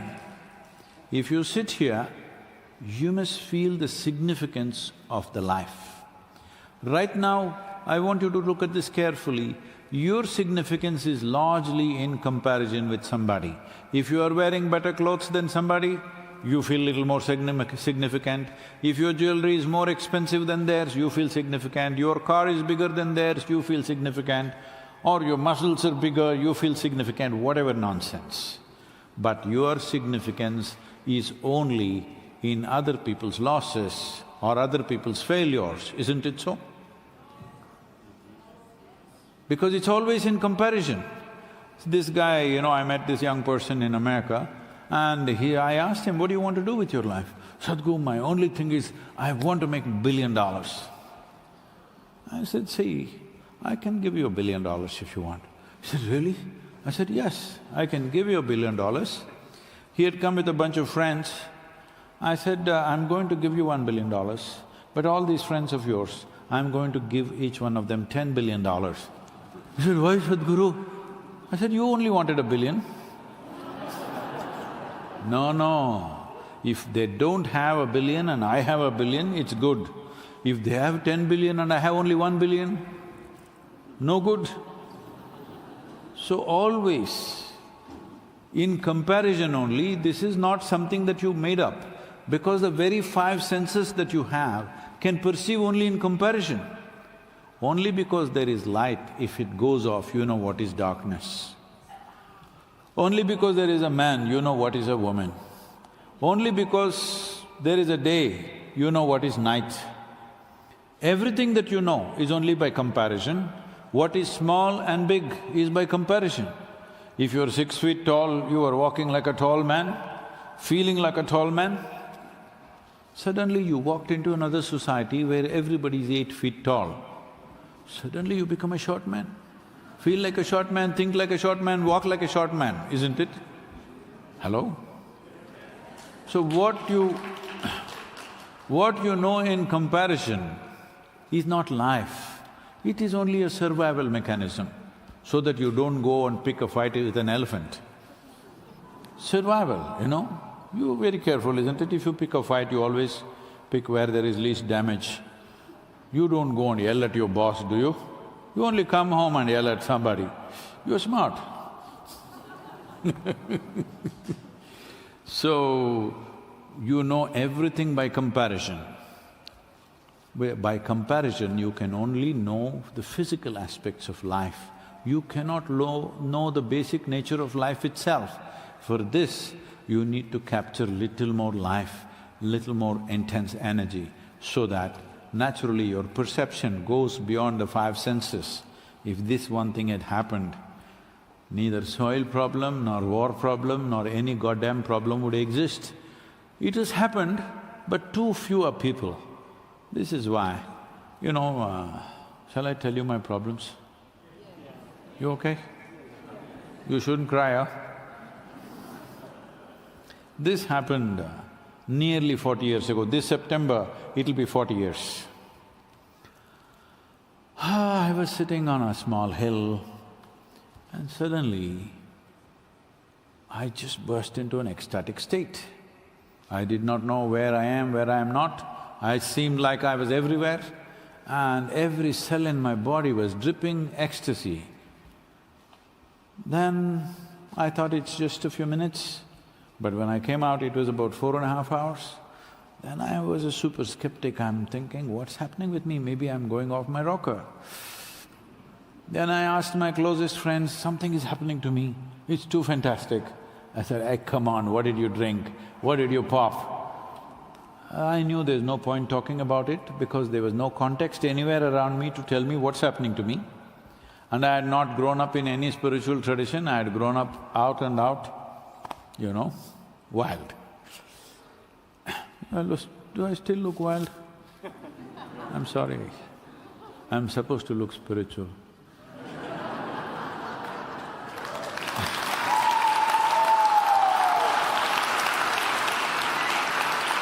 Because the beard I have, but I need a constipated look on my face which I'm not able to get. So, then I experimented with this and realized, if I don't mess with my mind, if I just take my hands off my mind, I burst into ecstasy. I tried this in many different ways, then I knew this is it. So I thought, this is it, I've hit a gold mine. And on that day, the world's population was 5.6 billion people. And I sat down and made a plan. I was 25 years of age. I made a plan that in 2.5 years' time, I will make the entire world blissful. 40 years.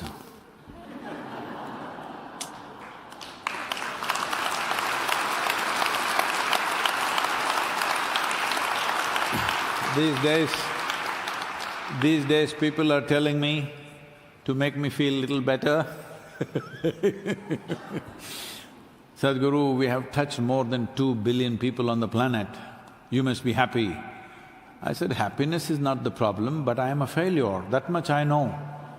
I am a blissful failure though, they can't make me unhappy, but I know I will die a failure because population has grown to 8 billion and too many people are committed to their miseries.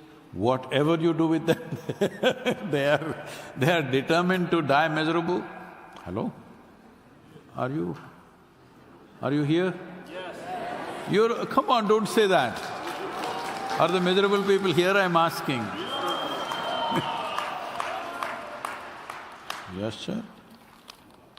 Oh, first I got a bell, now I got a cow. This is it.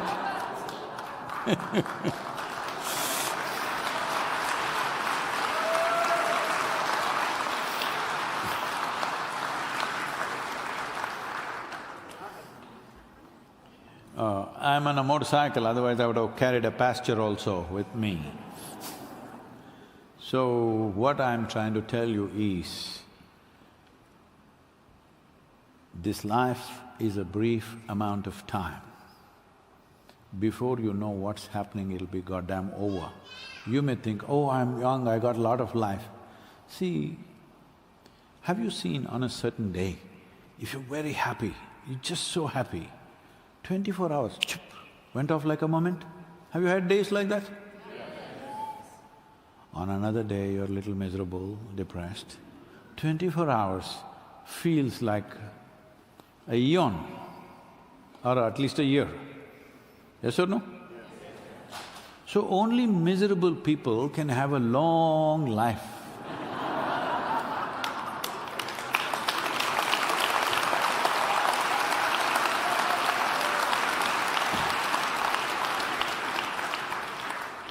If you are really joyful, blissful, before you know what's happening, it's over. People keep asking me, Sadhguru, where do you get this energy in any kind of situation?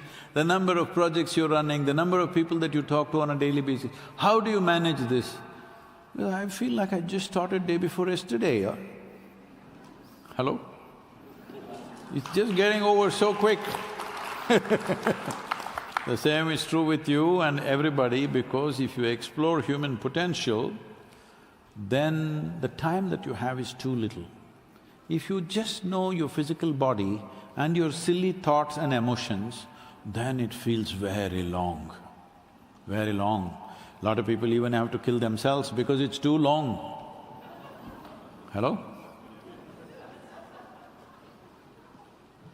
Whatever 70, 80, 90, 100 years of life, for what potential a human being has come with, it's too little, too little.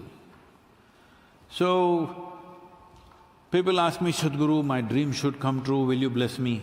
My blessing is, may your dreams not come true. Because may something that you could not dream of happen to you.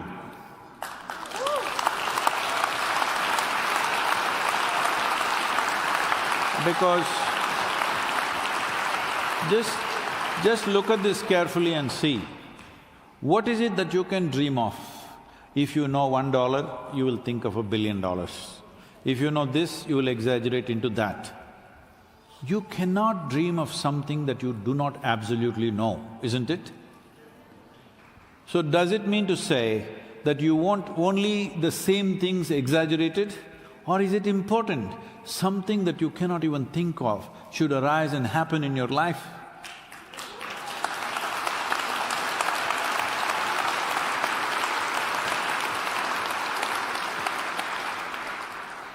Are you okay with the blessing? May your dreams not be fulfilled. May your life be about things that you could not even ever dream of.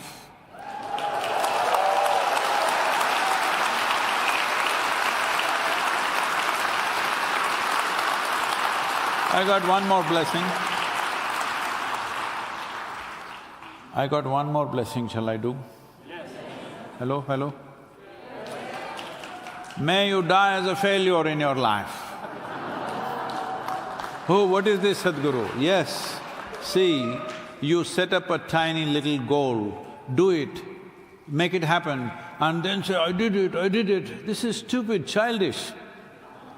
For the brains that you have, I'll come to you, boy. Oh, thank you, thank you.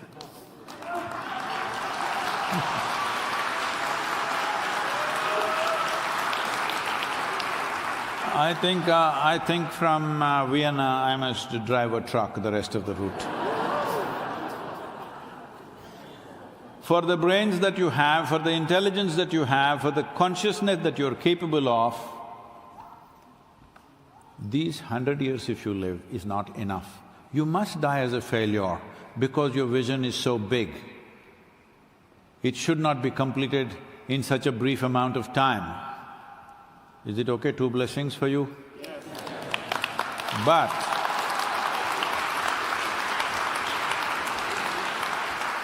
to realize these things in our life, we need healthy soil.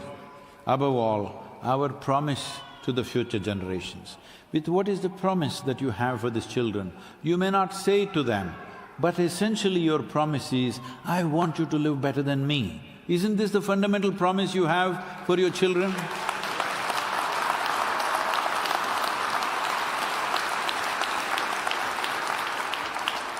If you don't have this, I want these children to live better than me, know something more than I know, experience something more than I have experienced, live life better than me. If you don't have this in you, you're not a human. 1.23%, you're right there. But even a chimpanzee has that emotion and feeling towards its offsprings. Oh, I got a boat also, thank you. Should I? Oh, thank you. Oh, I was asking for a truck, but I got a boat.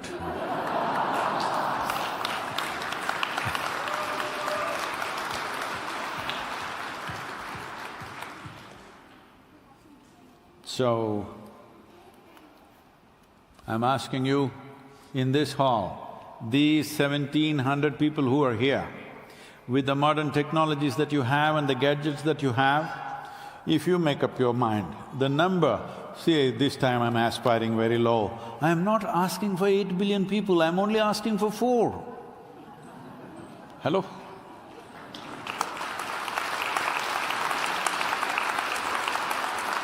Just all of you here, if you use your brains and the gadgets that you have properly, right here, just you, leave the other cities and nations that I'm going to, just you can touch 4 billion people, yes or no? Yes. The question is only, will you do it or not? Sure. All I'm asking you is, enroll yourself as an earth buddy and every day, 10 to 15 minutes is all I'm asking. 10 to 15 minutes, see how to enhance the message, because right now the most important thing is to change the narrative on the planet. The narrative is elsewhere. We need to bring that narrative back to soil, because soil is the source of who we are. If we live, we live on it. If we die, we go back to it.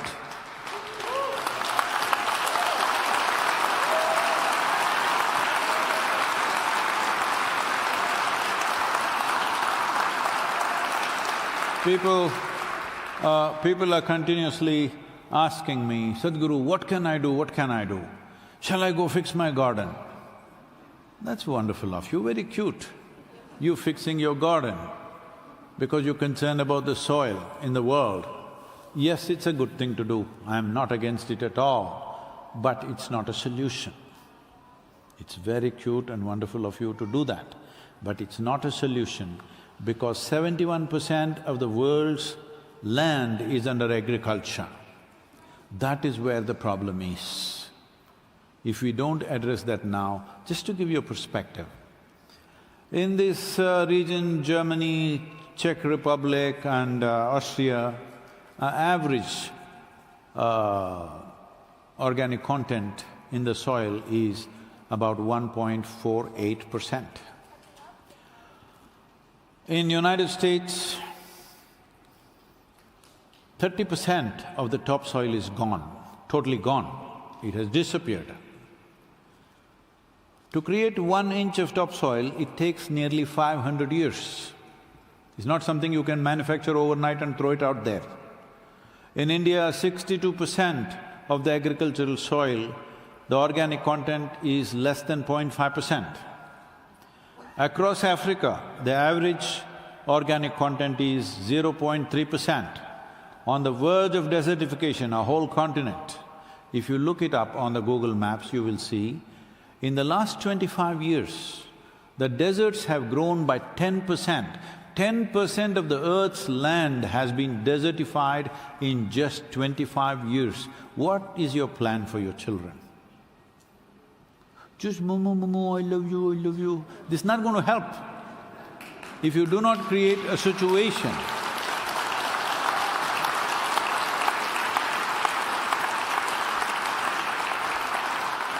so, if you want to say, I love you to your children, you must say, save soil. That's a more committed way of saying, I love you.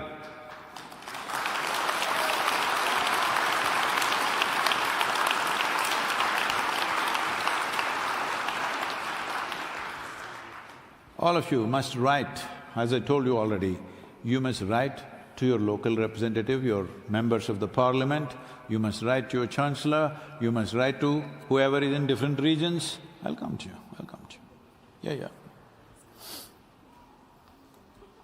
Your mother is disposing all the things that she wants to with me.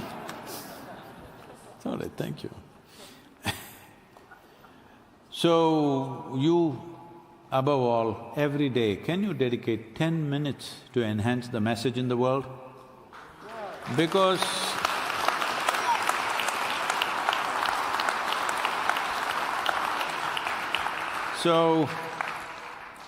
because you are such wonderful people from this wonderful city of Vienna, I'm giving you 7% discount, only 93 days, all right? To everybody I said 100 days, for you only 93 days. What, you're not happy with 7%? Tomorrow morning I'll give you 8% discount. So you follow the journey for the remaining 93 days and there are toolkits on the website, how to start, if you do not know how to start a Twitter account, how to magnify the message there, Facebook, YouTube, you can enhance the message. I don't want you to support me. I want you to talk about soil and make everybody talk about soil. This is not about me, this is not about the journey, this is just an effort. But the important thing is the world should talk about soil for the next 100 days, and this is what is important. If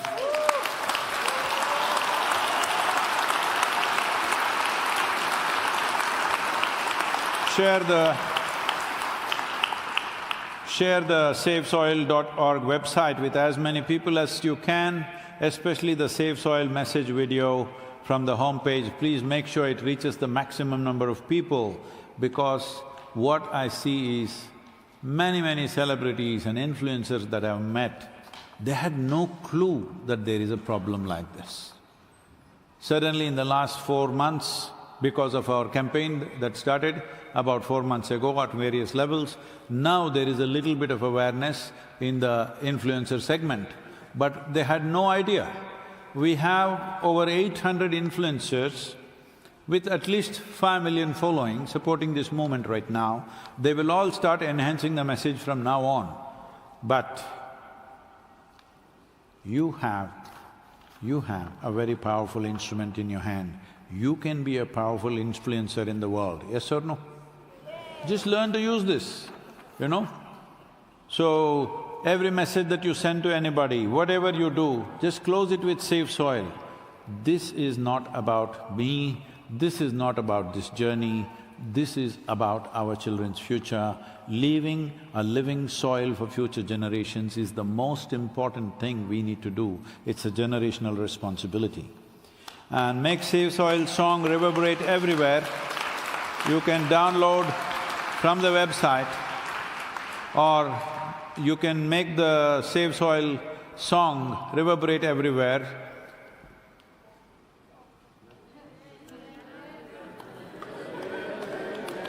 What le. Better, that's better. And you can download it by scanning the QR code and make this your ringtone, make this so many things, somehow get the message out. Have your children write a letter to the Prime Minister. In India, the Isha homeschool children took up this responsibility that they will inspire 10 million Indian children to write to the Prime Minister.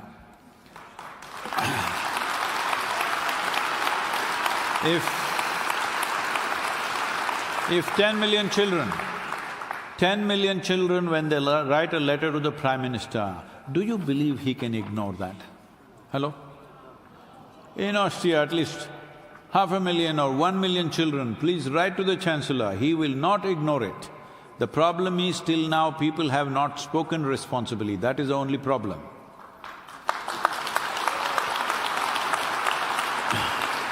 You can make your own placards, you can make your own stickers, don't change the color scheme and the thing so that it's represented that way. Every one of you should have at least a sticker on your car saying save soil for 100 days. Don't tattoo if you want to tattoo it on your forehead, I'll leave it to you, but I'm not advising anything like that. But in every possible way, enhance the message. It's important to do this now as a generation. The problem is, when it comes to consumption, all of us are consuming. When it comes to compensatory activity, all of us are not participating. This is the tragedy of the world.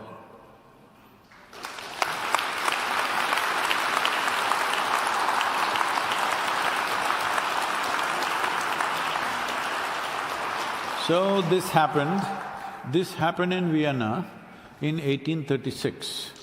Am I referring to a wrong date? Is there some historical event that you're sensitive about, 1836?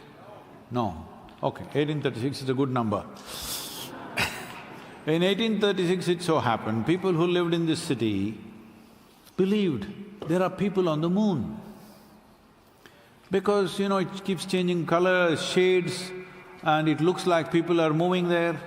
Then they wanted to communicate with them. As there was no other means, the wise people of this city decided, we will all gather ourselves on the rooftops of our homes at one given moment. All of us will say in a single voice, who? Let me try this with you, so that when they hear, they will respond.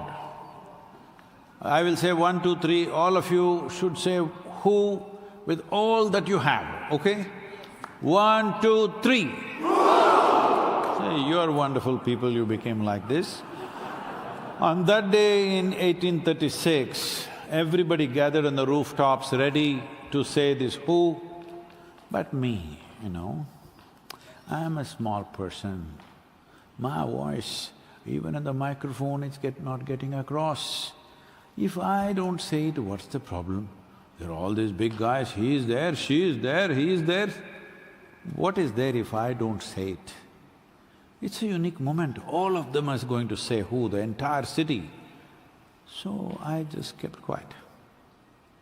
When that moment came, I want to see how all of you will say it. But that moment came and it passed in total silence. Because everybody thought so. Everybody thinks somebody else will do it. That's the only goddamn problem with us.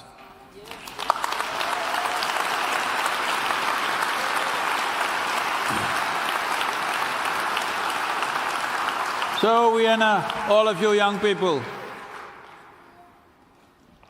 save soil. Let us make it happen.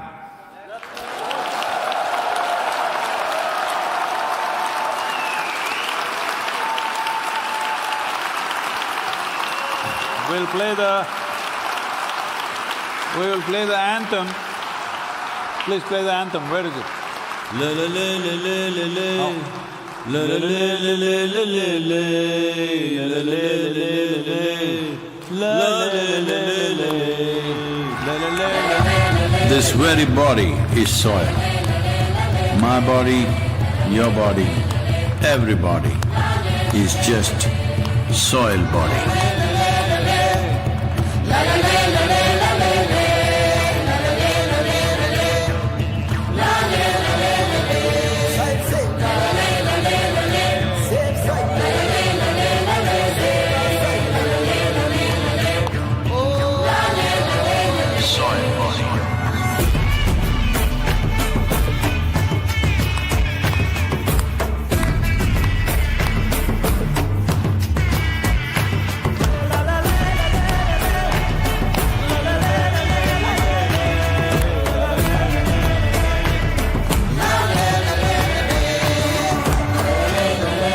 magic of soil is it turns death into life.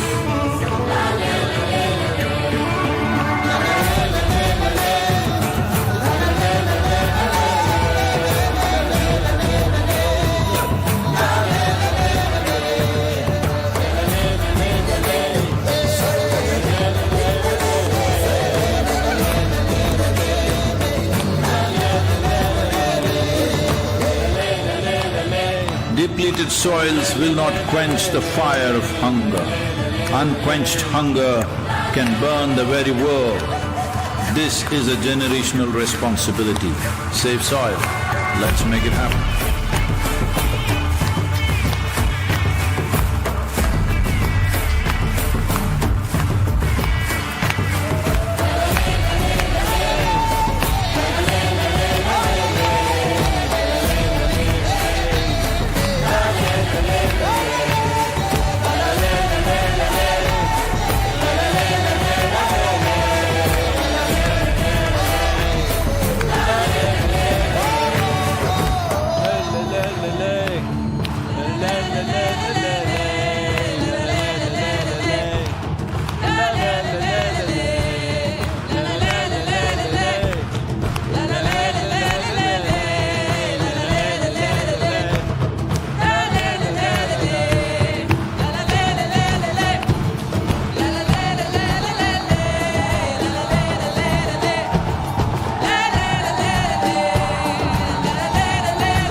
The most important thing, when we do something like this, the most important thing to understand is, this is not a protest, this is not an agitation, this is not a manifestation against somebody else. We want everybody to be a part of it, whoever they are. This is not a fight. I'm saying this because whenever people talk about environment and ecology, they're always asking, whose face shall we punch? No face to punch. It needs to happen joyfully. It's very important that we learn to do significant things in the world, joyfully. People always think if you have to do something significant, you must be dead serious. No, first you get serious, then you're dead, all right?